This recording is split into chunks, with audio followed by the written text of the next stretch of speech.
If ever na identifiable ito, may responsibility ng isang vlogger, ito.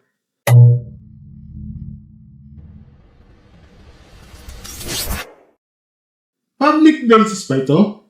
Yes, public places. Pero hindi ibig sabihin, no, wala ka ng karapatan kapag ginawa kang content, no? Hindi ganyan kasimple, no? At dito nagkakamali ng karamihan. Akala nila kapag nasa kalsada ka, no, automatic pwede ka nang i-record, i-upload, at gawing leksyon dito sa internet. Okay? Hello mga stories, welcome back sa isang content dito sa ating random reaction podcast dito sa ating channel, Marky Stories. Ako pala si Marky, no? At ito, sa part, meron na tayong part 3, no? Itong sa incident kay sa gabi, no? Na mas lumina na hindi lang ito usapin sa teacher na walang helmet, no? Ang usapan niya yon ay legal na rin, ethical pa, at institutional pa, okay? Dahil ayon sa report na sa TV Patrol, papanoorin natin yan mamaya, no? Naghain na ang reklamo ng grupo ng mga guro laban sa MMDA Special Operations Group Strike Force Head na si Sir Gabriel, no? Na matapos umanong i-video, i-upload sa social media ang insidente na itinuturing nilang pamamaya sa isang guro. Okay? At dito papasok yung mabigat ng tanong, okay? Kapag nasa public place ang tao, wala na ba talagang privacy issue? Okay. At ang mas mahalaga, Masters, ang tunay bang problema rito ay data privacy act, cyber libel o simpleng abuso sa mga kapangyarihan na binalo sa salitang content. Ngayon, panoorin natin yung video, no? Ito yung galing ito sa TV Patrol. Ito yan. Wait lang. Iyan ko lang ito. YouTube mode. Kuha ang video ito mula sa operasyon ng MMDA Special Operations Group Strike Force Head na si Gabriel Go, kung saan sinita at pinahintong niya ang isang kamotorsiklo dahil hindi naka-helmet ang rider nito. Teacher ka tapos wala kang helmet. Paano naman natin tuturuan ang ating mga estudyante kung gano'n? Bagamat aminadong may violation ang guro, hindi nagustuhan ng Teachers Deputy Coalition ang inasal umano ng opisyal ng MMDA. Dahil pinahiya umano ni Go ang guro at binidyoan pa sa kabila ng kanyang pakiusap. Sa official, sa Facebook page niya, yung mukha lang. Pero yung sa katawan, hindi na blurred. So, identifiable din yun. Okay? So, yun. At saka yung even yung motor, identifiable din. Kahit sabihin natin naka-blur yung, let's say, yung parang plate number, pero yung motor, kilalang nakikilala, siya yung makikilala din yan, no? Diba? So, yung fairness ito kay sa ABS-CBN, no? Talagang blurred, buo talaga. Ganyan din yung akin, yung parang binuot talaga yung, if ever na ayaw kong involve. Ginawa ko, in-involve ko, parang, sinesyo, buo talaga, katawan, diba? Ang hindi ko kasi makaya yung boses. Hirap mo. Huwag ka na lang magpapakilala ng pangalan mo. Although, nagsabi na, expressly, sinabi na ng teacher na pwede bang huwag mo na akong i-video. I-video niya pa rin. Parang double standard eh. Diba? Pag yung mga maliliit, yung mga mahihirap ay napaka-brusko nung kanyang approach. Dagdag ni Basas, naramdaman ng guro na nalabag ang kanyang karapatan nung nakita ang video sa social media. He wasn't expecting na lalabas yung video. Diba? Kasi it happened last Monday eh. Tapos kahapon lumabas yung video. So, syempre, medyo nasaktan. Ayon sa National Privacy Commission, sakop ng Data Privacy Act of 2012 ang pagkuha ng larawan o video ng isang tao dahil ang mukha ay tinuturing na personal na impormasyon. Bagamat So, mas lalo nagiging mabigat ang report dahil may mas payag ang National Privacy Commission. Diba? So, ayon sa NPC, talaga ang pagkuha ng proseso ay personal information. Ito mukha ng tao, ituturing na personal information. Diba? Okay, mamaya may thoughts ako dyan. Ani ng tungkulin ng mga law enforcement at traffic enforcement official ang pagkuha ng video sa kanilang mga operasyon. Sabi ng NPC, ibang usapin ang pag-upload o pagproseso ng video dahil kailangan ay may basihan ito. Kailangan yung pagproseso nyo ay proportionate doon sa purpose nyo. So, kung ang purpose po nila ay maturuan ng publiko doon sa mga video nila, hindi po ba yun ma-achieve sa mga, kumbaga, video. Posible naman may nalalabag na batas, lalo na kung hindi nagbigay ng pahintulot ang guro sa pag-upload ng kanyang video. So, kung mandiri kang tao sa pag-upload, maaari kung magkaroon ng potential na violation, lalo kung hindi ko nila mag-justify yung kanilang pag-upload ng video. For that situation na to, kung wala silang bagdaan at hindi nag-content yung tao, pangit po i-design pa po nila yung mukha ng tao. Depende umano sa Ayun, naalala ko yung yung sa yung kay, yung kay Chef Julie ata yun. Yung yung nagtitinda ng yung sa South Mall. Tapos nireklamo siya bago siya binibidyo. Kaya sabihin natin, mukha. So, meron siya doon sa attorney. Ito na yun nakalamutan ko saan. May hanapin ko yun Same na same yung ganyan, yung data privacy. So, yan, since na videoan siya, nagkaroon na siya ng subpoena. Dahil niya, binidyo siya, ganyan. Naanak daw siya ng landmark puno. Basta yun ko. Matagal na yun yung issue ni, kahit sabihin natin naka-blur yung mukha, pero yung mga katawan, identifiable. Ayun ang ako dito sa, isang netizen na isang abogado. Okay? Ng attorney. Yun yung sabi Kasi even kahit sabihin natin naka-blur yung mukha, pero yung katawan, identifiable. Diba? labag ang posibleng kaso. Kung walang batalyan sa batas ang pag-upload ng video, maaari itong maituring ng unauthorized processing na ang parusang 1 hanggang 6 na taong pagkakakulong at multang 500,000 pesos hanggang 4 million pesos. Pero hindi pa tukoy sa ngayon kung may nanabag pang alituntunin. Ayon naman kay MMDA Chairman Don Artes, natanggap na nila ang formal na reklamo at na-refer na sa kanilang Administration Department para sa investigasyon. Patuloy namang sinisikat ng ABS-CBN News na makuha ang panig ni Go. Pinaalalahat. Okay, so, diretsahan tayo mga stories mo. Unang-una, mali pa rin ang teacher kahit walang helmet. O, ulit-ulit ko na yan. Wala pa rin kahit anong gawin ninyo, mali pa rin ang teacher dahil walang helmet. Okay? Huwag natin kalimutan yan, ha? Huwag natin kalimutan dahil minsan sa gitna ng malalaking debate sa privacy, dignity, at content, okay? Natatabunan na pinakaunang katotohanan. Okay? May traffic violation. At ang violation ay hindi naglalaho dahil lang sa mas malaking issue sa paraan ng pag-uuli o pagpo-post. Okay? Pero ito mas alaga dito, okay? Iba ang usapin ang huli sa usapin ng pag-upload. Okay? Iba yun. Iba ang usapan ng pag-uhuli sa usapin ng pag-upload. Okay? At dyan nagsisimula ng seryosong diskusyon. Pangalawa, yung mali sa simpleng logic na public place naman kaya walang data privacy issue. Well, marami nagsasabi nito, para sa akin masyado itong mababaw sa argumento mo.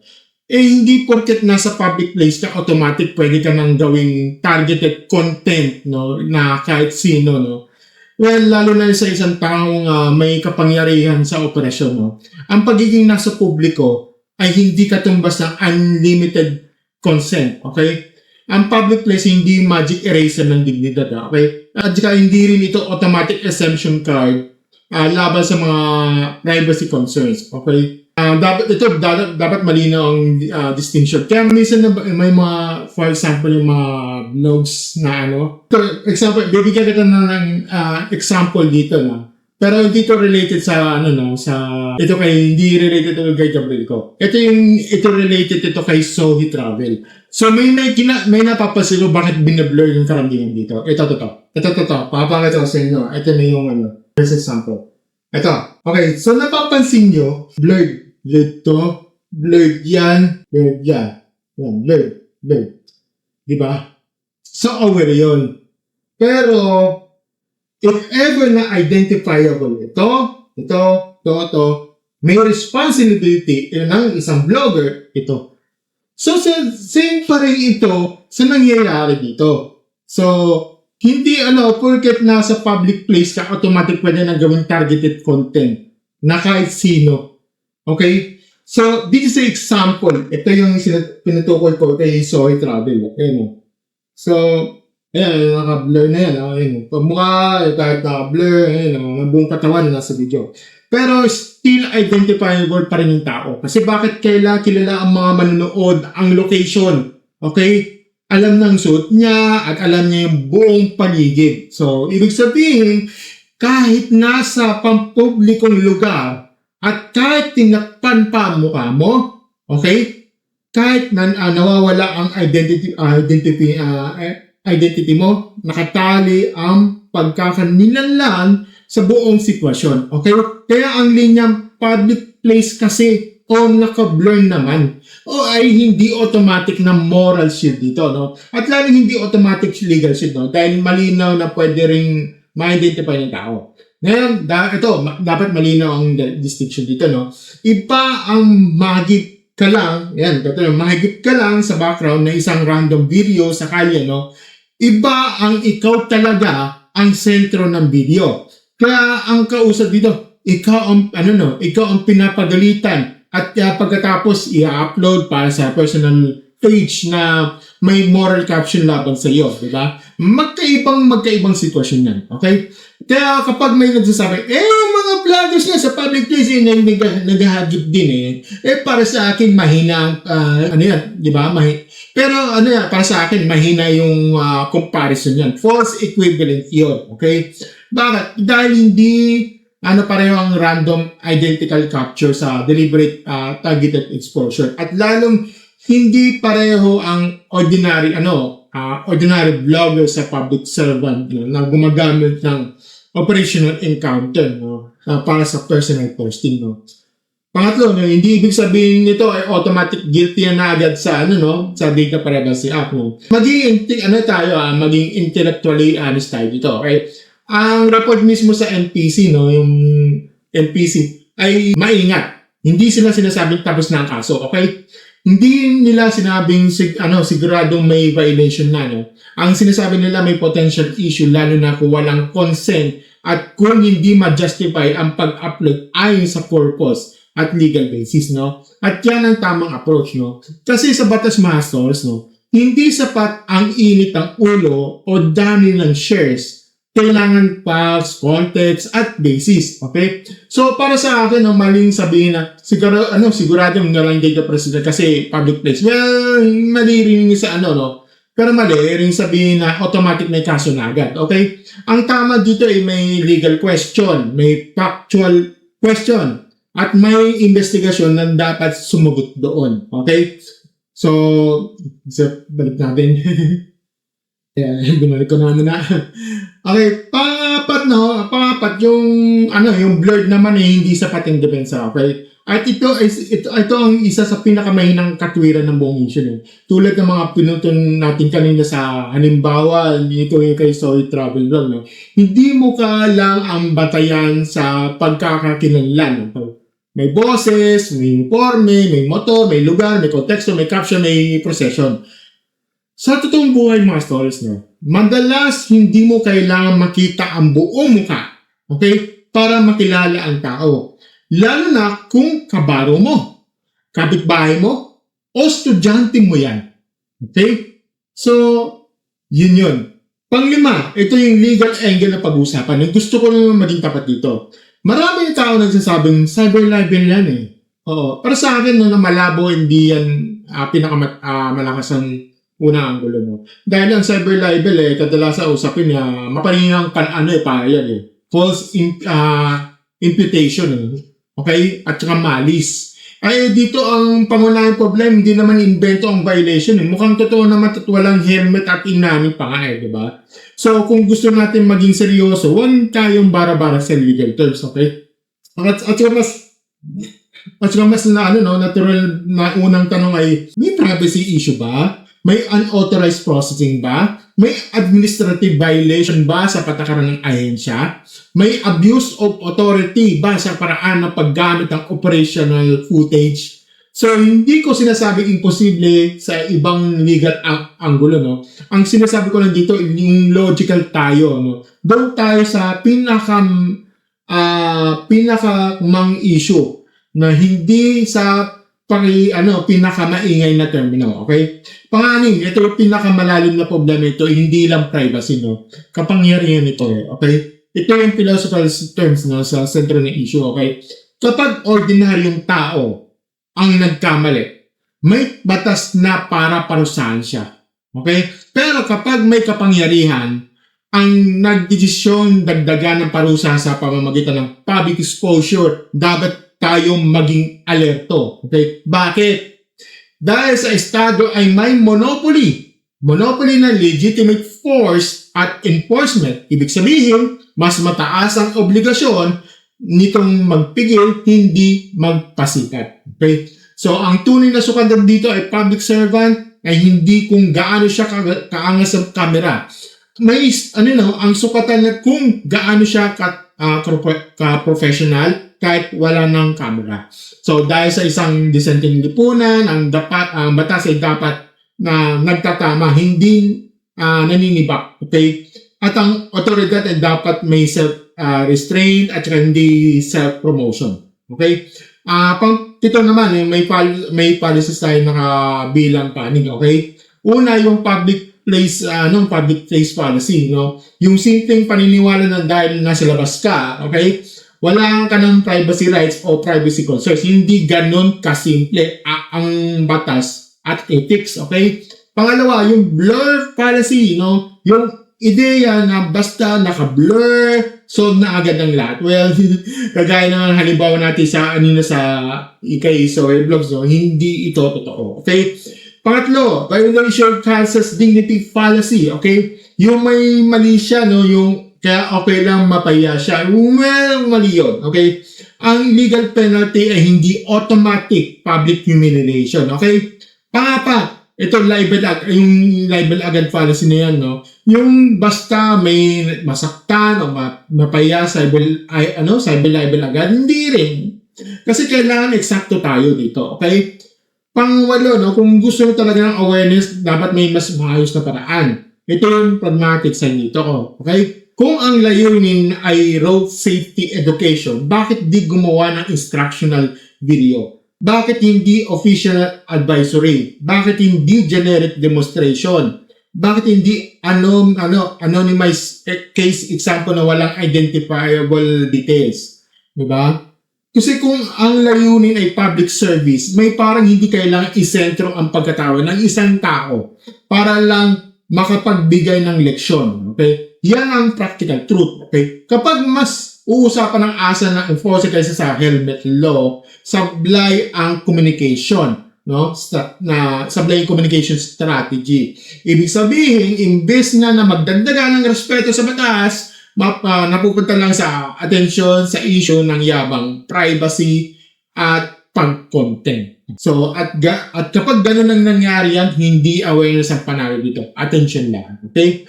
So, ngayon mga source, ito masasabi ko lang dito. No? Para sa akin, ito ang pinakamalinaw na posisyon. Mali ang teacher dahil walang helmet. Okay? Ulit-ulit ko na yan. Okay? Pero hindi ibig sabihin nun ay pwede na siyang gawing personal content. Okay? At hindi rin ibig sabihin na dahil public place yun, wala nang pwedeng itanong sa Data Privacy Act o sa tamang pagproseso sa video. Ang public place ay hindi free for all zone. Okay? At ang blur ay hindi universal absolution. Okay? Kung may dapat tandaan dito, ito yun. Ang batas ay may tamang parusa. Okay? At ang social media hindi dapat gawing dagdag parusa ng sino mang may hawak na otoridad. At legal side, hindi tayo dapat padalos-dalos dito. Okay? Hindi automatic na walang kaso. Hindi rin automatic na may kaso. May due process yan. Facts at saka may investigation. Okay? Kaya sa moral side, mas malinaw ang usapan dito. Kapag tumanggi ang tao na mag-upload, at alam mong identifier pa rin siya sa konteksto ng at lokasyon, mas mataas na ang obligasyong magpigil kung public servant ka. Okay? Dahil ang dignidad ng tao ay hindi nawawala sa isang traffic violation. At ang pagiging nasa kalsada ay hindi consent para maging permanent content sa internet. So, yun masters. Masters para sa inyo dito, public brace ba talaga o sapat sa depensa? Totoo bang may kapag naka-blur ka, ligtas na sa pamamaya? O administrative o ethical trouble lang ang mas matibay na ang group? Comment down below at pero siguraduhin natin may logic, may respeto at hindi puro mema sa legal terms. Ilang mga stories na nakakabala si Michael itong Mag Stories Random Reaction Podcast Part 3 ito. Kung gusto niyo mga ganitong klaseng diretsyon at matinong komentary sa mga trending issues, don't forget to like, share, subscribe sa ating channel and click na notification button sa baba. Shoutouts dito sa ilalagay ko lang dito. Membership join! Nila na pa-merge na lang as low as 39 pesos para sa mga early videos, no? Like ito, early videos, ilalagay ko lang dito. Okay? As always, mga stories, thank you and have a good never stories. Bye!